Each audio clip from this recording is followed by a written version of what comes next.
Bueno, porque es importante que se abra a todos los sectores, todos los involucrados, la discusión sobre la reforma al Poder Judicial, cuál es la ruta. Bueno, para aclarar y responder a toda la serie de resistencias, hay que decirlo, que se han presentado en ciertos círculos que hoy se oponen a esta reforma. Hoy está con nosotros a distancia el diputado Juan Ramiro Robledo Ruiz, quien es presidente de la Comisión de Puntos Constitucionales.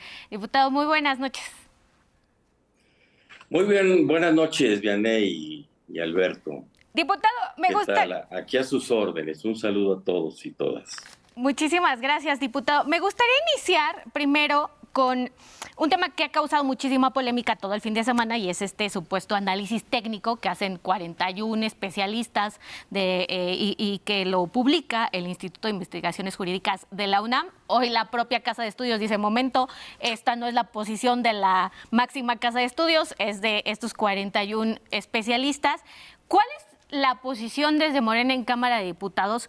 Porque hay especificaciones muy en contra de esta reforma. Dicen que es regresiva, que el poder se concentrará solamente en el poder ejecutivo, y lo que vemos en la propuesta que envió el presidente dista mucho de lo que cuestionan o de lo que aseguran estos 41 académicos y expertos en teoría. Y sobre el primer comentario que hace, le diré que los medios suelen generalizar las opiniones, usted lo sabe. Cuando alguien de Morena habla, pues se le da la voz a todo Morena y a veces no es así. Yo le puedo dar mi opinión como presidente de la Comisión de Puntos Adelante. Constitucionales, pero adentro de la comisión habrá personas que le digan cosas diferentes y etcétera. Igual con los especialistas muy respetables de la UNAM, pues desde luego que hablan a título propio y no a título de la UNAM. Yo creo que a nombre de la UNAM solo el rector podría hablar.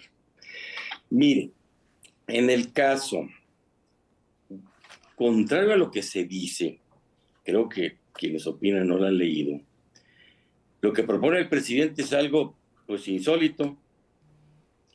Lo primero que hace es abdicar de una facultad histórica constitucional del sistema presidencialista mexicano y que tienen todos los países presidencialistas, en donde el Ejecutivo propone a los ministros, a los magistrados, al tercer poder constitucional, ante el segundo poder electo, que es el legislativo. Ahora el presidente propone distribuir la facultad de proponer entre los otros dos poderes.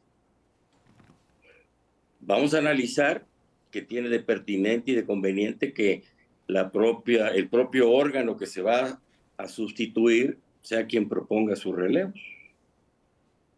Hay que analizar también qué tan pertinente es que el propio órgano que va a calificar, como es el Senado, y propondrá 5 de esos 30 que están en la iniciativa del presidente, haga las dos cosas, proponer y luego calificar a los mismos. Ese es el primer punto. El segundo es que se trata de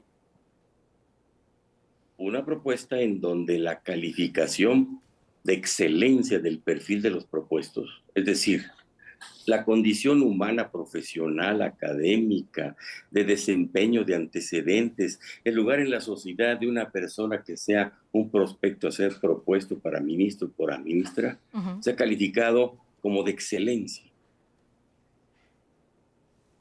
Y eso sí le corresponde hacer a un órgano como el Senado, y por una votación muy alta calificada. Eso no se omite. Va a ser abierta la posibilidad de que muchas personas participen.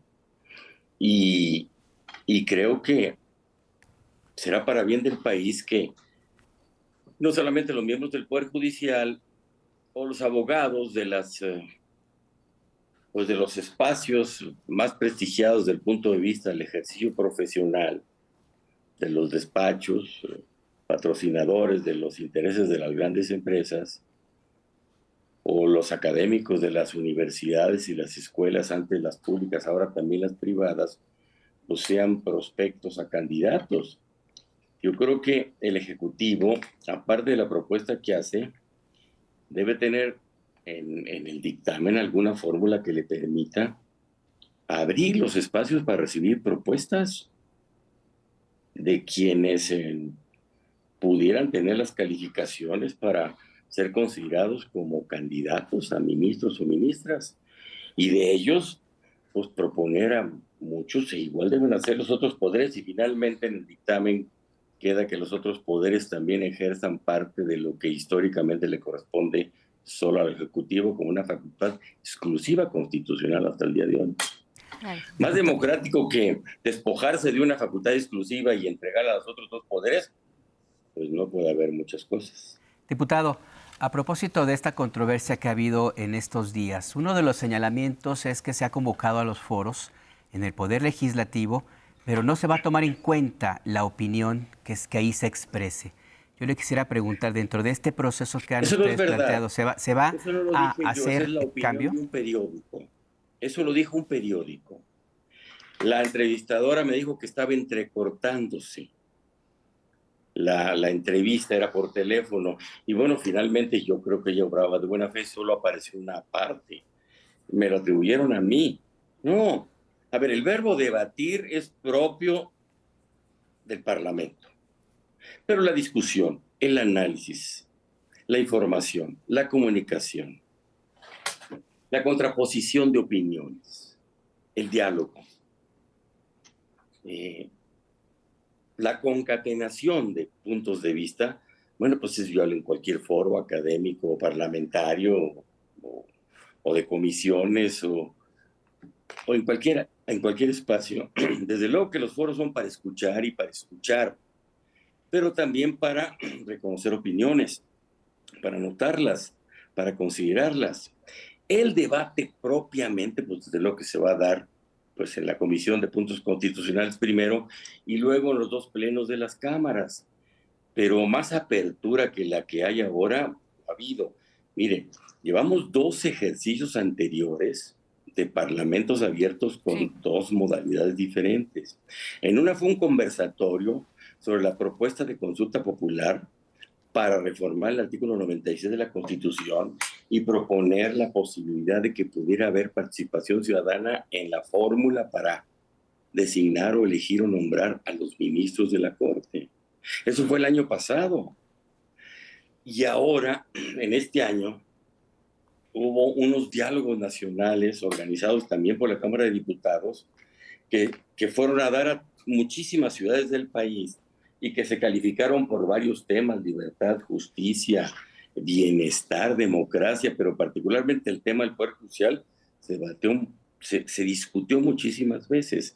Miren, fueron más de 30 eventos o foros o reuniones de discusión sobre este gran tema. Va una tercera jornada para consultar pues a quienes más quieran volver a dar una opinión o decirla si no lo dieron antes. Particularmente a los propios ministros y ministras de la Corte queremos escuchar qué dicen.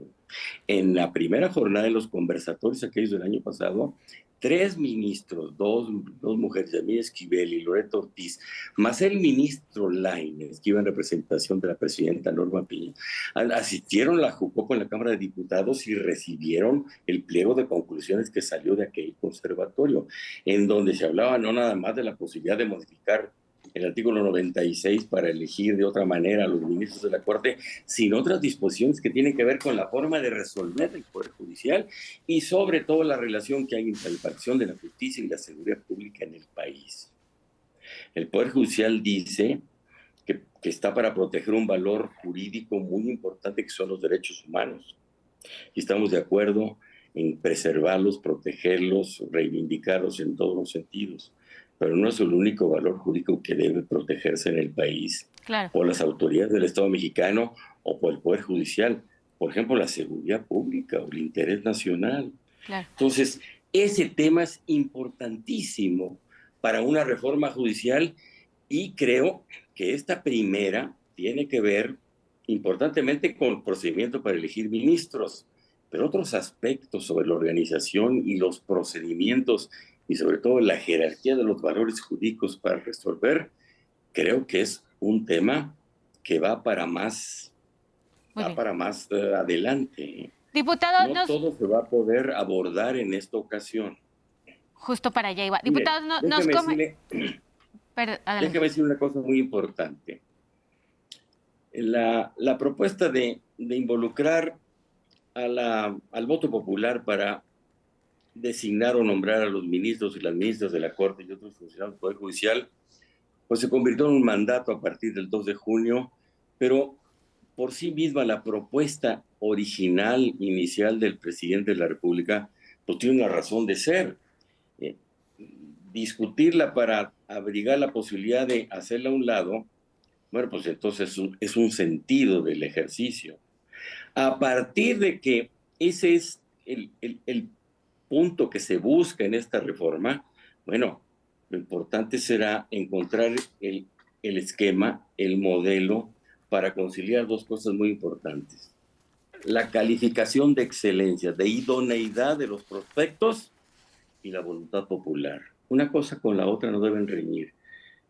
Todas las opiniones que se viertan en este sentido serán bienvenidas, desde luego que sí.